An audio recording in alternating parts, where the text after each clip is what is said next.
Hello friends, it's me, and today let's watch Food Theory! Can energy drink really be healthy? From the food theorist. Together, let's go. Let's start. Thank you.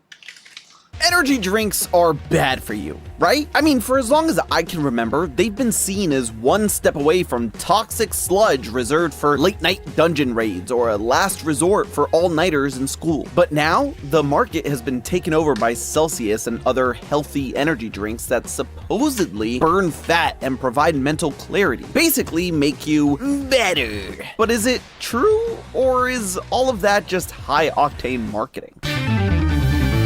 Alright, so look. The dosage makes the poison. Too much of it is just not good. Hello Internet, welcome to Food Theory, the show that gives you all of the energy with none of the crash. Hello Internet, welcome to Food Theory. Let's begin. Sorry, I'm just a little amped because apparently energy drinks are healthy now. I can't tell you the amount of Red Bulls and Monsters I've knocked back in my life. My early years of college are just a blur of organic chemistry and inorganic drinks fueling my brain and heart and taking them to limits they probably should never have gone to. I knew they weren't good for me. After all, anything that claims to give you wings probably isn't. But they were a necessary evil when regular old coffee just wasn't enough. Since then, time has passed. Technology has gotten better, and the science of making hearts go boom boom with fizzy fizzles has advanced leaps and bounds. Lately, I've been seeing a whole bunch of Celsius commercials on TV. I know what you're saying. Commercials? What? Listen, it's football season, which means 15 seconds of play and 3 minutes of commercials, rinsed and repeated for 3 hours. And I've seen this commercial no less than 23 times in the past 4 weeks. First it's cardio, then it's a race against the clock. Refuel. I've got 48 to do in 24. It's 4:49 a.m. Grab a Celsius, lock in. I've got a goal to hit and a deck to conquer. A party to be the life of and all the essential energy I need to do it. I mean, look at that. You got a firefighter, a doctor, a goal-conquering professional. These aren't people that'll drink energy sludge like college me. They only drink the best of the best, and Celsius is the only thing for them to be way better than me at life. So it's got— Bro, look, it's a commercial, it's an ad. Bruh.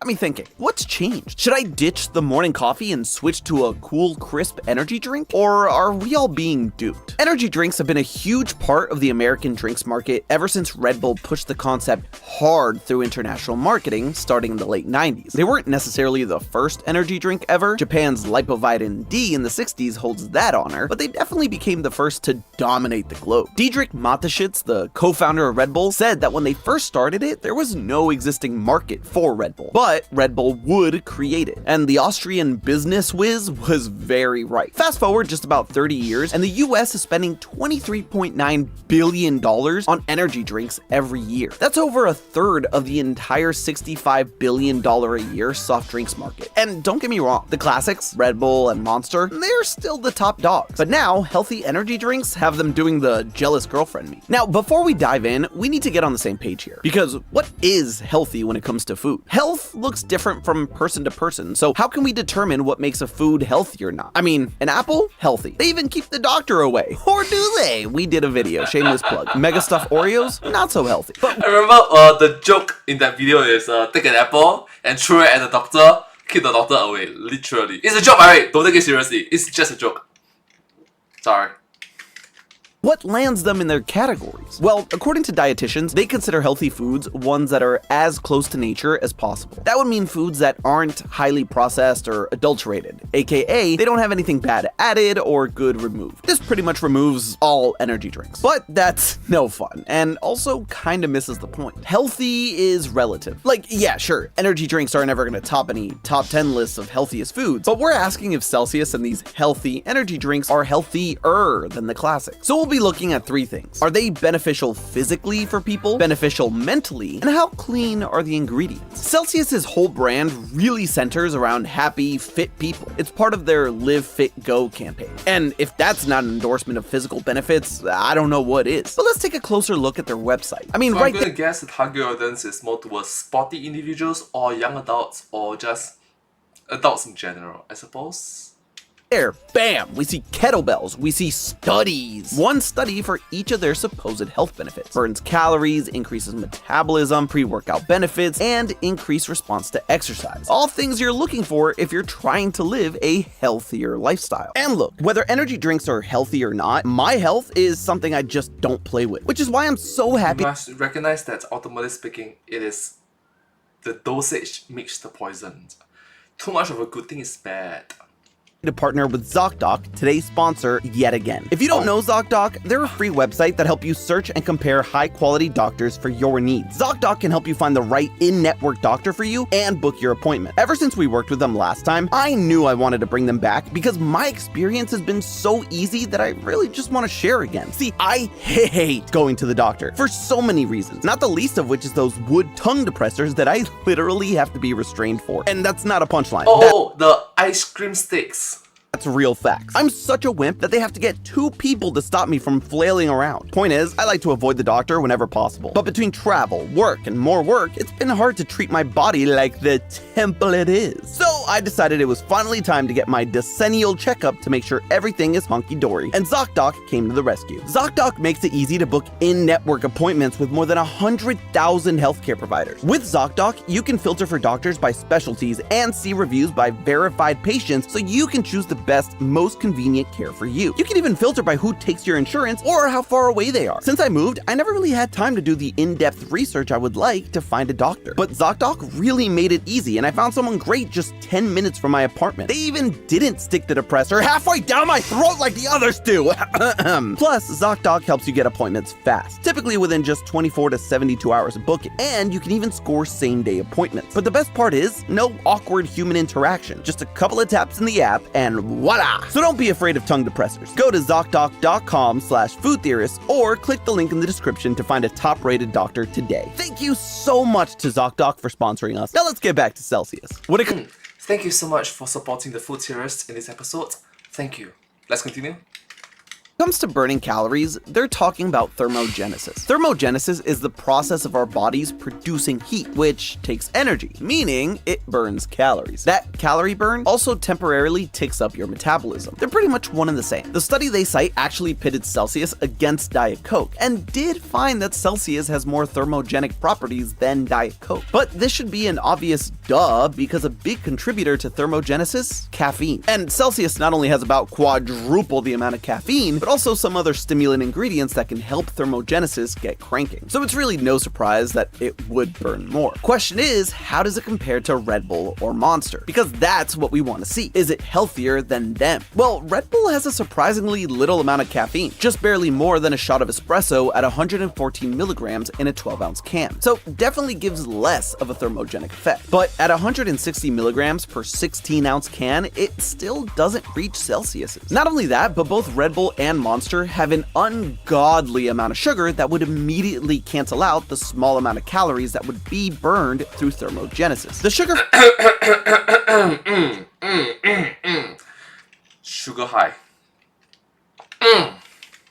free versions do handle that setback, but still leave them out in the cold compared to Celsius. Now, this is where we get to the bubble bursting, because those extra calories, the study shows that the participants burned an extra 14% for 3 hours after drinking a can. Sounds like a lot. It isn't. Considering the average metabolic rate for an adult male is 1,700 calories a day, that means they burned an extra 10 calories an hour at rest. You could knock that out by standing up, going to get a glass of water, and sitting back down. It's not as impressive as it sounds. Now, the metabolism study is actually interesting. It showed the increase in thermogenesis, which we just covered, but it also showed that Celsius... Fun fact. Like, for me personally, how do I calculate my caloric intake and calorie outtake? I don't know the equation. I'm not a mathematician. I'm not that good at it. I don't study this much, but there's always the internet. I just tell them my age, my weight, my height, my diet, everything, and my exercise, and what I do, the time slot, and yeah, the AI will tell me, okay, this is how much you burnt, this is the range, this is the plus minus range of how much you burnt, and plus minus how much is recommended, so on and so forth.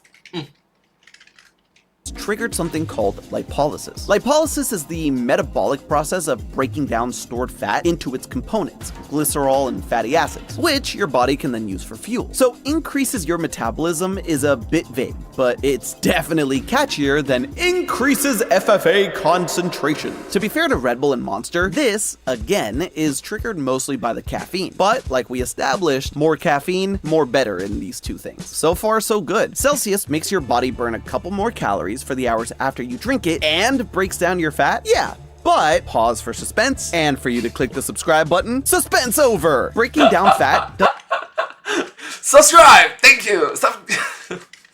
doesn't really do much by itself. Here's the thing, the glycerol and fatty acids that come from the broken down fat just go back to being fat if you don't use them. Meaning, if you're just sitting around drinking your Celsius, your fat isn't going anywhere. That said, if you do work out, your body has something to do with that broken down fat. It actually oxidizes it and helps you burn a few more calories in your workout sesh. Again, it's not magic. Not like you'll suddenly burn off that Chipotle burrito, but it adds up and means an extra 100 calories or so on top of what you're burning. The advantage it has over the others here is basically that it has more caffeine. It's a relatively small difference, but hey, doesn't matter whether you win by an inch or a mile. Winning's winning. Thanks, Vin. That's a check for physical benefits. As far as mental benefits go, this boils down to the caffeine.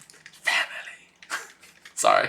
Caffeine yet again. See, caffeine is proven to improve cognitive performance, your reaction time, your logical reasoning, even your arithmetic, and as you may have experienced, makes you feel less fatigued. It works by blocking the receptors for adenosine. Adenosine is the sleepy molecule. Its job is to slow you down so you don't push your heart or your brain too hard. Caffeine doesn't stop the adenosine from building up, it just clogs your body's adenosine receptors so that for a little bit, your body doesn't realize that it's tired. Basically, it stops you from pressing the brakes. It's all gas, baby! For a little. Because once the caffeine wears off, suddenly there's a lot of brakes being pressed. All the brakes. Hence the crash you feel. There's also the instant accumulations all hits you all at once. It is just a train wreck. fun thing our bodies do, which is adapt. Your brain actually makes more receptors to compensate for the caffeine, which is why you develop a tolerance and need more caffeine over time. When it comes to Celsius and some of these healthy energy drinks, their high caffeine levels aren't which will thus create a cycle of dependence of caffeine. the best. See, the upper ceiling of recommended caffeine intake is about 400 milligrams per day. That's just 2 cans. You get too accustomed to drinking Celsius throughout the day, and you might start seeing some adverse effects like stomach problems, heartburn, shakiness, and heart palpitations. No bueno. As far as mental benefits though, as long as you're not pounding 3 back every single day, you're getting as much mental clarity as a couple of Red Bulls or 2 Grande Fraps. It's not necessarily better in this category, but still a check. Which leads us to checking under the hood at the ingredients. One quick glance at the ingredients list, and once you get past the green tea extract, the syllables start piling up. Pyridoxine hydrochloride? There's no way that can be good for you. Thing is, it sounds scary, but it isn't. It's just the specific chemical form of the nutrient they used. In this case, vitamin B6. The FDA here in the USA and the EFSA in Europe actually require companies to disclose what form of the vitamin they're using, because vitamin B would be way too general for legal reasons. So most of those long, complicated names are just vitamin C, B, and B2 through 12. What we really need to hone in on is their sweetener and their caffeine. Unlike Red Bull or Monster's OG offerings, which have about 75% of the recommended value of sugar, meaning 1 can is almost all the sugar you should have in a day, Celsius doesn't use sugar. It uses sucralose. Sugar obviously has serious problems. Too much sugar intake can lead to diabetes, obesity, and heart disease. But it's not like some artificial sweeteners don't have their problems either. Fortunately, sucralose is one that the studies show is pretty safe. Sure, taking too much of it and it can lead to some potential health risks. But if you take it in moderation, Exactly. The dosage makes the poisons. generally safe, according to the folks in the FDA. There is one potential drawback. Artificial sweeteners may lead your body to crave more calories. See, in nature, sweet usually means your body is taking in plenty of calories. That was a good thing for our ancestors. With artificial sweeteners, your brain's reward system lights up, but it realizes it didn't take in calories, so it may try and get you hungry for more. Now, the research for that is pretty inconclusive overall, but point is, probably best not to overindulge. Now, caffeine. Caffeine. Let's be honest, it's an urge that is very difficult to restrain or repress. The urge of Let's eat more. I want to eat more. I demand to eat more. It needs a lot of disciplines to restrain yourself. Okay, and when you ask your partner to help you restrain yourself, or your family members to help you restrain yourself, it doesn't work well if they don't know what you're going through. Okay, they will ask stupid questions. They will genuinely ask stupid questions with the best of heart. It's like good intentions, bad executions, in which it will just make the situation worse for you. They will pour gasoline to the fire, in which they didn't know. They thought that they are pouring water, but end up they are pouring gasoline. So, Caffeine. Where would we be without it? Sleeping. And less jittery, probably, but way crankier. Honestly, does it surprise anyone that an episode about energy drinks hinges on caffeine? But it's a fascinating ingredient, mainly because not all caffeine is created equally. See, caffeine at the highest level falls into two categories: synthetic and natural. Synthetic caffeine is what you tend to find in sodas like Coca-Cola or Pepsi, while natural caffeine comes from things like coffee beans and green teas. Chemically speaking, they're virtually the same. But synthetic caffeine is absorbed by your digestive system way faster, meaning a quicker jolt, but a quicker crash. And that quicker jolt isn't always good, because the spike could bring on the shakes and palpitations. Not only that, but synthetic caffeine is not well regulated, and the cheap production can lead to corners being cut. Granted, rarely do issues arise from that, but the point stands. Synthetic caffeine probably shouldn't be your go-to. And guess what has synthetic caffeine? The good old classics, Red Bull and Monster Energy. Monster also has some natural sources, but the bulk come from the synthetic part. Red Bull is actually pretty sneaky with this. On their website, they say that caffeine is naturally present in more than 60 plants, which is true, they just don't use it. That's why these two aren't necessarily the best, but they might provide a more immediate pick-me-up for people. Quick tip, the best way to see if a caffeine source is synthetic or not is by checking the ingredients list. If it just says caffeine, likely synthetic. Otherwise, it'll say it's from a natural source. Something like caffeine from green tea or guarana seed extract. Let's take a look at the Celsius ingredients again, shall we? Yep, there it is. Guarana seed extract followed by double gasp! Caffeine? Just caffeine? Meaning it's synthetic? It's true. While Celsius does take caffeine in part from guarana and green tea, there is still some synthetic caffeine in there to hit you quick. Now, the reason why they advertise an all-day energy is because the caffeine from guarana lasts longer. It's bound to the tannins in the plant, so if your body wants that energy, it has to go through them first. It's a slower release. That's also why they may include the synthetic caffeine, for a more immediate effect as opposed to you chugging down a grape energy drink and waiting a couple of hours. But it's still not great that they use that form of caffeine to begin with. There's a reason they try to harp more on their guarana extract. So as far as the ingredients being clean, marginally, at the end of the day, we don't know how much of the 200 milligrams comes from synthetic or natural. And if you're someone that's concerned about your caffeine source, a regular old cup of joe or two is just better. So our first X in the column for Celsius. 2 of the 3 categories is still pretty good. It might have some slight edges over the 2 big dogs in the energy drink space, but is it really healthier? Thing is, despite so to tackle the main questions of this episode, can energy drink really be healthy? Really? Let's find out. people seeing their marketing of fit, successful, attractive 20-somethings and assuming it's healthy, Celsius doesn't actually say it is. Yeah, at no point is there a hint that it's the healthier energy drink. But we tend to see active people in active wear drinking this stuff and assume, well, hey, it's gotta be good for me, right? Oh, there's association! Oh! Brilliant, brilliant, brilliant, brilliant.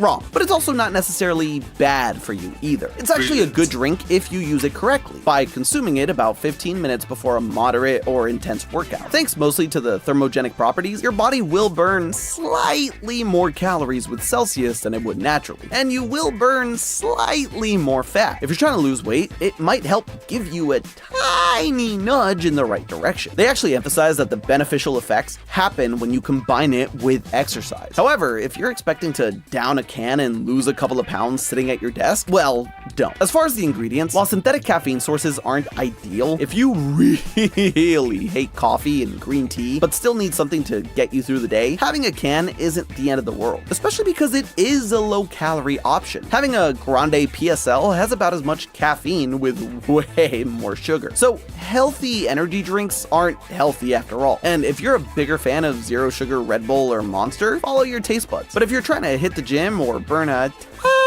tiny amount of extra calories, then go for one of these fit energy drinks like Celsius, as long as you don't overdo it or expect a miracle. But Alright, so case and points in comparisons, you might be saying it's maybe healthier in comparison. But as a whole,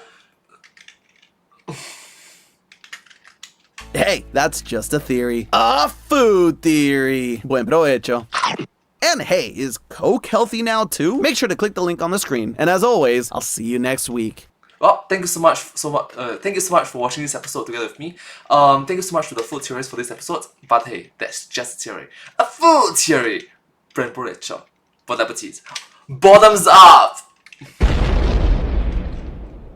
Okay, bye bye. Thank you so much. Subscribe. Remember to like, share, subscribe, comment, follow. You get the point. Thank you.